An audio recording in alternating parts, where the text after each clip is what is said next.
Hey, welcome to our channel. Make sure to subscribe and turn on the bell so you never miss our latest content. I've always found it easy to connect with people, but I was careful about who I truly let into my life. There was a quietness in the way I observed the world, a sense that I could see past the words and the gestures, into the spaces in between. When I decided to spend my afternoons at a local community center, it wasn't just to fill time. It was a need to feel realities different from my own. Helping families navigate shelters, preparing hot meals, organizing donations, listening to stories. This kind of work fed a part of me that my day job never could.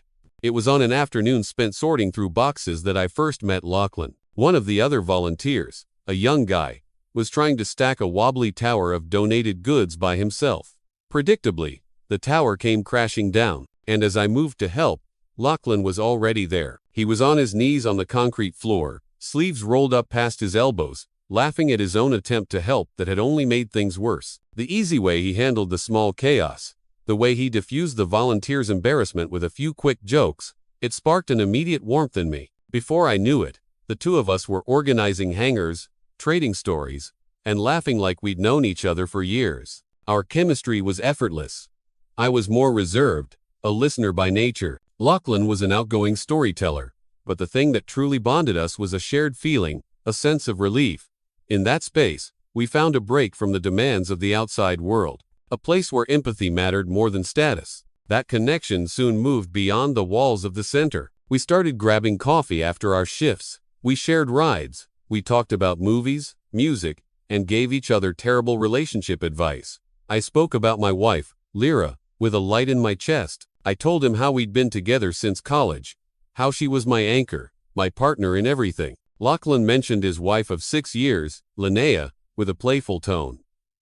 He'd say she ran the show at home, but that it gave him a sense of peace, like someone was in control when he wasn't. They were just normal, human conversations. During one of those chats, after a particularly draining afternoon, I suggested it would be nice to get our wives together for dinner. A casual, relaxed evening. Lachlan's face lit up. "That's a great idea," he said enthusiastically. "Linnea needs to get out more. She'd love to meet you and Lyra." We set a date without much fuss, the way real friends do. Saturday night. A simple table, a lasagna that Lyra was famous for, and a bottle of red wine from the corner market. It felt perfect. Simple. The evening started with a sense of warm anticipation. The smell of garlic and basil filled our small home. Lyra moved around the kitchen with an easy grace, her smile as comforting as the meal she was preparing. Everything felt right. Then, the doorbell rang. I opened it to find Lachlan, a wide grin on his face, and a woman with kind eyes and a gentle smile standing beside him. "Linnea, Soren, smells incredible in here," Lachlan boomed, stepping inside. "Come on in," I said, stepping back. "Lyra's just finishing up." Lyra came out from the kitchen, wiping her hands on her apron, a welcoming smile on her face. "Lachlan, Linnea, this is my wife, Lyra," I said. "Lyra, this is..." And that's when it happened. It was a brief moment, so brief that anyone else would have missed it. But I saw it. As Lyra's eyes met Lachlan's, her smile faltered. Just for a second, she paused a fraction of a second longer than was natural, her gaze fixed on his face as if she were trying to place a forgotten memory. Lachlan hesitated, too. I saw him blink twice, a quick, nervous flutter, before he extended his hand. Lyra's smile returned, but it was slightly delayed. The handshake was too quick, too formal, an exchange between strangers that felt anything but. Sitting across the table, I watched them. I didn't say anything. Dinner was filled with laughter and stories. Linnea was charming, talking about a book she was reading. Lachlan told a hilarious story about a mishap at the community center. But there were moments, small pockets of silence that seemed to carry an unspoken weight. I watched Lyra pour the wine. She was a natural host, but she mixed up Lachlan's name twice. She called him Logan. I also noticed she avoided looking directly at him for most of the night. Her eyes would drift to Linnea, or to me, but they rarely settled on him. And Lachlan, usually so expressive, so animated, seemed more restrained, quieter. Maybe Linnea didn't notice, or maybe she was just too polite to show it. When they said their goodbyes, Lachlan clapped me on the shoulder. "Great night, man. We have to do this again soon." Lyra waved from the doorway with a quiet smile. then turned and went straight back to the kitchen. Later that night, as I was washing the dishes, I commented on how pleasant the evening was. Lyra, with a neutral expression, just said, "I found Lachlan a little odd." I laughed. "That's just his way. He's a character." I suggested we could plan something at their place next time. Lyra was drying a wine glass, her back to me. "I'm tired," she said softly. "We can talk about it later." I didn't push. I trusted her. Maybe I trusted her too much, but something, however small, had begun to settle inside me, a spark of doubt that, for now, I chose to ignore. The friendship between our two couples grew, becoming a regular fixture in our lives. Weekend lunches, game nights at our house, small events at the community center. To anyone looking in, we were a perfect picture of modern friendship, solid, natural, easy. I felt comfortable in their company. I valued the time we spent with people who seemed to share our values. Lachlan always brought the humor. Linnea had a sweet, welcoming presence. And Lyra seemed happy to have new friends. Everything flowed.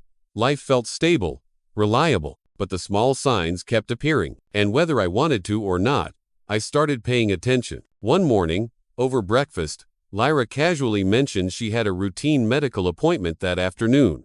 A simple checkup. She said she'd used a day off from work to finally take care of it. I didn't think anything of it. Hours later, arriving at the center, I found Lachlan in the hallway, heading out. I joked, asking if he was skipping out on his volunteer duties. He laughed it off. "Nah, I have a scheduled appointment. Gotta run. I'll make up the time later." It was a simple detail, almost irrelevant. But that night, as I ate dinner with Lyra, my mind kept replaying it. A coincidence. Just a coincidence. But it was the second time I'd caught myself analyzing a strange connection between them. First, the tension in her gaze when they first met. Now, appointments scheduled on the same day. It started to take up space in my head. Another weekend, Lachlan and Linnea canceled a planned lunch at the last minute. The excuse was simple: they'd mixed up the timing with another commitment. It happens. I didn't mind, but what caught my attention was Lyra's reaction. When I told her they weren't coming, a wave of frustration washed over her face. It was undisguised, as if she had been looking forward to that meeting far more than she should have. I saw it, but I stayed silent. I stored that reaction away in my memory, like someone marking a page in a book they knew they'd have to reread carefully later. In the days that followed, I started seeing my own home differently. I noticed the little things. Lyra's quiet moments, lost in thought. A forced quality to her laughter when she read a text message. The extra care she took with her appearance before we were scheduled to meet them. I remembered an old story Lyra had once told me about living for 2 years in a small, forgotten town with her grandmother during her adolescence. Recently, Lachlan had mentioned that same town in a casual conversation. He said he'd lived there, briefly, and that he didn't like to talk about it much. I connected the dots. They were all isolated details. A strange look, a shared appointment, a disappointed sigh, a common town from a distant past. But together they started to form an uncomfortable outline, a picture I didn't want to see. I tried to find rational explanations. I told myself I was tired, overly sensitive, insecure for no reason, but my intuition insisted. It was a quiet hum beneath the surface of my daily life, a persistent feeling that something was wrong, and by then, I already knew that ignoring that inner voice was the fastest way to lose myself completely. So I stayed alert, silent, stacking the facts, one on top of the other, waiting for the moment when everything would finally make sense, or stop making sense altogether. I had no proof.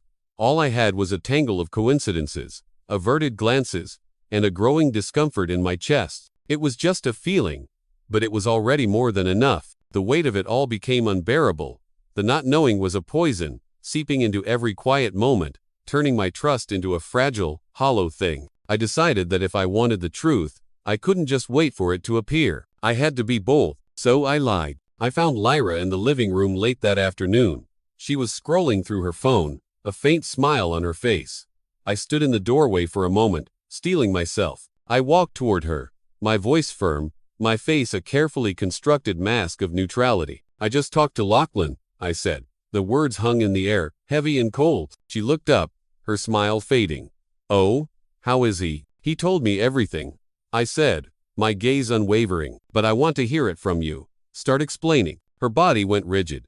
The phone slipped from her hands, clattering onto the hardwood floor. Her face went pale, a stark, shocking white. What? She whispered, her voice trembling. What did he say? I held her gaze, letting the silence stretch. He said enough, I replied flatly. Enough for me to come and talk to you. She took a deep, shuddering breath.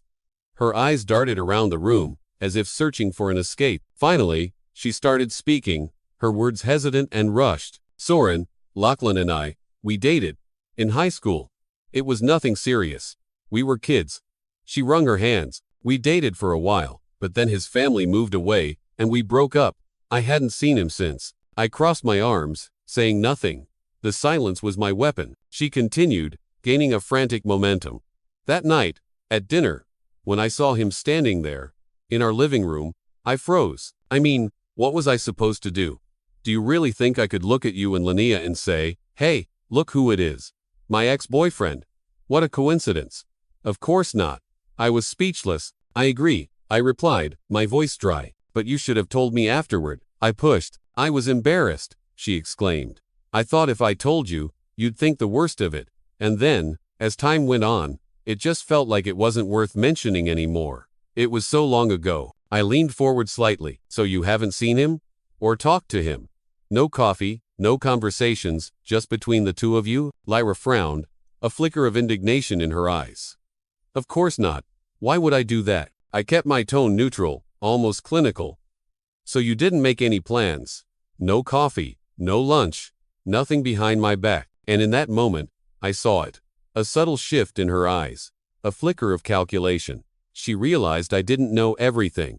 She realized my bluff was just that, a bluff. Her answer came a moment too late. No, she said firmly.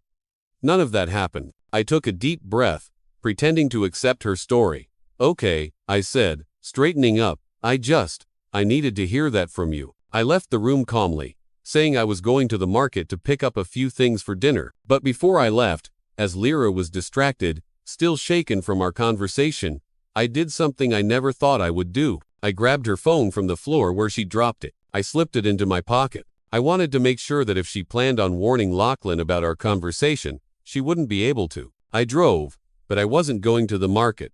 My hands were tight on the steering wheel, my knuckles white. I pulled into the parking lot of a small, sterile cafe a few miles away, the kind of place with no character, where conversations could be had without being overheard. I sat in a booth, my heart pounding a dull, heavy rhythm against my ribs. I pulled out her phone, then my own. I sent a message to Lachlan. It's Soren. We need to talk. Urgent. Meet me at the Daily Grind Cafe on 5th Street. Now. 10 minutes later, he arrived. He was out of breath, his face etched with tension. He slid into the booth opposite me, his eyes searching mine for an answer. I didn't offer one. I went straight to the point. Lyra told me everything, I said, using the same lie, but this time with the chilling weight of partial confirmation. I already know all of it. Now, I want to hear your version. Lachlan hesitated. He tried to avoid my gaze, looking down at the sugar packets on the table. He knew there was no way out. We dated, yes, he finally admitted, his voice low. In high school, we broke up when I moved. He took a breath, and, after that dinner, we ended up reconnecting. A few times. Reconnecting. I repeated the word. It tasted like ash in my mouth. I messed up, Soren, he said, finally looking at me, his eyes filled with a pathetic sort of regret. I am so sorry. I kept my voice low, but each word was a sharp punch. Did you sleep with my wife? He lowered his head. He closed his eyes for a second, a flicker of pain or shame crossing his face. He opened them and answered, I'm sorry. The words weren't a confession. They were a confirmation. The world tilted on its axis. The quiet hum of the cafe, the clinking of cups, it all faded into a deafening roar in my ears.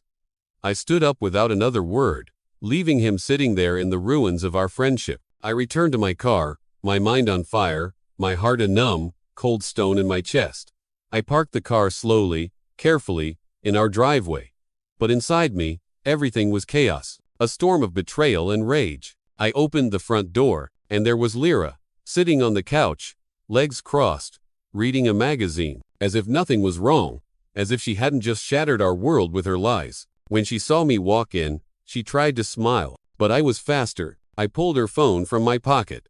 Without breaking my stride, I threw it forcefully onto the couch beside her. It bounced off the cushion and landed silently on the rug. "Couldn't warn your boyfriend?" I said, my voice devoid of all emotion. I stared at her, not blinking. "Here, take it back." I took it before I left. Her face fell apart. In seconds, the blood drained from her skin, leaving her looking like a porcelain doll. She just stared at the phone, unsure what to do. "Lachlan told me," I continued, my words hitting her like stones. "He told me that he slept with you. More than once. After that first dinner we all had together." The air was sucked out of the room. Lyra choked on a breath, trying to stand, but her body seemed to weaken beneath her. "Soren, please, please, listen to me," she stammered. "It was a mistake. I didn't plan for it to happen. It was just a slip. You are the love of my life. You have to believe me. Let's go upstairs now." I cut in, my tone final. She looked at me, a flicker of desperate hope in her eyes. "Okay," she whispered. "We can talk." "No," I said, turning toward the stairs. "You'll pack your things, and you will leave this house. Tonight." She tried to approach me, to touch my arm, but I was already climbing the stairs. My body seemed to move on its own, driven by a primal instinct for self-preservation. When I reached our bedroom, I went to the closet and started pulling out her clothes. Each dress, each sweater I tossed onto the bed was a memory, a reminder of every time I had trusted her without question. Shoes were thrown into an open suitcase. Bags, perfumes, everything that was hers. I didn't shout, I didn't curse, but the violent, silent way I shoved her life into a box said everything that was stuck in my throat. Lyra appeared at the doorway, tears streaming down her face, her body racked with sobs. "Forgive me, please," she begged. "I never stopped loving you. I felt weak. I was lost. But I swear, it was just a mistake. Just that." I didn't even look at her. I just kept folding a shirt with contained, methodical anger. When the suitcase was full, I stopped. I walked over to where she stood, took her phone from her trembling hand, and started typing. I found Linnea in her contacts. I pressed call. I put it on speaker and set the phone on top of the dresser. "Hello?" A soft voice answered from the other end. Before Lyra could even think to stop me, I responded. "Hi, Linnea, it's Soren. Lyra has something she needs to tell you." Lyra's eyes widened in sheer terror. She shook her head desperately, a silent, pleading no. She stood frozen, her breathing broken. She tried to reach for the phone, but I blocked her path with my arm. "Talk," I ordered, looking straight into her soul. "Tell her everything." She started crying harder, but no words came out. Just choked, desperate sounds. On the other end, Linnea's voice was filled with confusion. "Soren? What's going on? Is everything okay?" That's when I took over. My voice was ablaze. "Your husband and my wife dated in high school, and they reconnected after they met here. They met secretly. They became lovers." There was silence from the other end. A few seconds of pure, dead air, and then, a sob. A stifled, wounded cry escaped the device. It was the sound of someone having the ground ripped out from under them without any warning. I ended the call. The line died, leaving the echo of pain hanging in our bedroom. Without saying another word, I grabbed the suitcase. I walked firmly down the stairs. I opened the front door, and then turned to Lyra, who had followed me down, weak-kisted, her face swollen from crying. "Go," I said. She tried to say something, but I was already handing her the suitcase and opening the gate. She grabbed her car keys with shaking hands, got in without looking back, and drove away. I stood still, watching the gate slowly close, as if that image was the final punctuation mark on a chapter of my life I never, ever wanted to write. The same day, Linnea also ended things with Lachlan. I heard later that she said she didn't need to hear anything else, that the truth had already been spoken in the cruelest way possible. The divorces were quiet, no fights, no attempts at reconciliation. I never went back to the community center. Not because I disdained the work, but because I couldn't bear to walk through the same hallways that held the ghosts of so many lies. Lachlan and Lyra, they never saw each other again. What existed between them wasn't love.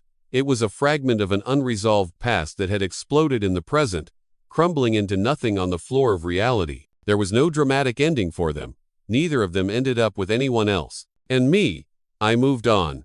Without rushing, without drama, with a wounded heart, yes, but a whole one, with the dignity of someone who chose the truth, even when it came carrying a world of pain. Months passed, the raw anger subsided, leaving behind a quiet ache.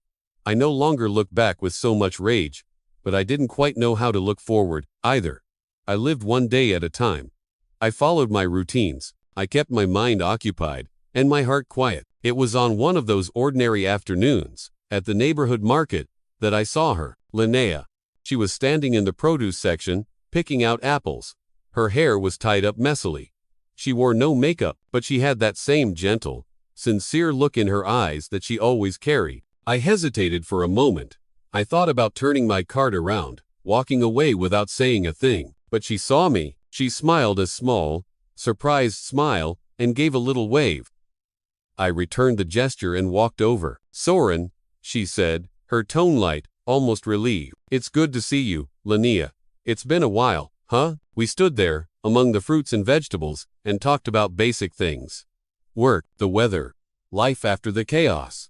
It was like we were testing the ground, trying to understand if there was still something connecting us beyond the shared pain. Before we parted ways, Linnea suggested we get coffee sometime. "Nothing big," she said, with a shy smile. It would be nice to talk more. With someone who understands." I agreed. And at the cafe, the conversation flowed with a surprising ease. We laughed about simple things. We remembered moments from before everything had turned upside down. The pain was still there, a ghost sitting at the table with us. But for the first time, it seemed smaller. Days later, she invited me over for dinner. It was different, more intimate. Wine on the table, soft music in the background. It felt like it was heading somewhere new, a place we were gradually building together. Without realizing it, occasional dinners became walks in the park, nightly text messages, a quiet companionship that was comforting. And for a while, I let myself follow it. I thought, maybe this was it. Two hurt people finding peace in each other's gaze. The truth came on an ordinary Sunday. We were walking in the park, and Linnea, naturally, took my hand. It was in that simple touch that I felt the full weight of what I was doing. I realized that I liked Linnea. I respected her deeply. I cared about her well-being, but I didn't love her. Not in the way she deserved to be loved. Not in the way anyone should be loved when starting a new story. Maybe I was just trying to fill the gaping void that Lyra had left behind. Maybe part of me wanted to prove that I could still be chosen, that I was still capable of sparking something in someone. But in that moment, holding her hand, it all felt deeply, profoundly unfair. To her. That same night, I went to her house. I didn't want to drag it out. I told her I needed to be honest. I told her that I didn't know where things might lead, but that I knew I didn't feel for her what she deserved to have someone feel for her. Linnea was silent for a long time. Then she looked at me, her eyes sad but clear, and thanked me for being honest. She said that even though it hurt, she would rather hear the truth than live in an illusion. After that night, we didn't see each other again. We each went our separate ways, carrying our own scars, but also with a quiet respect that few stories like ours managed to keep. I didn't look for a new love. I didn't feel the rush. I came to understand that solitude, when embraced with dignity, can be more honest than a relationship built on neediness or on fear. I chose to move forward, whole, at peace, and with the quiet awareness that the truth, no matter how uncomfortable, was still my most valuable possession.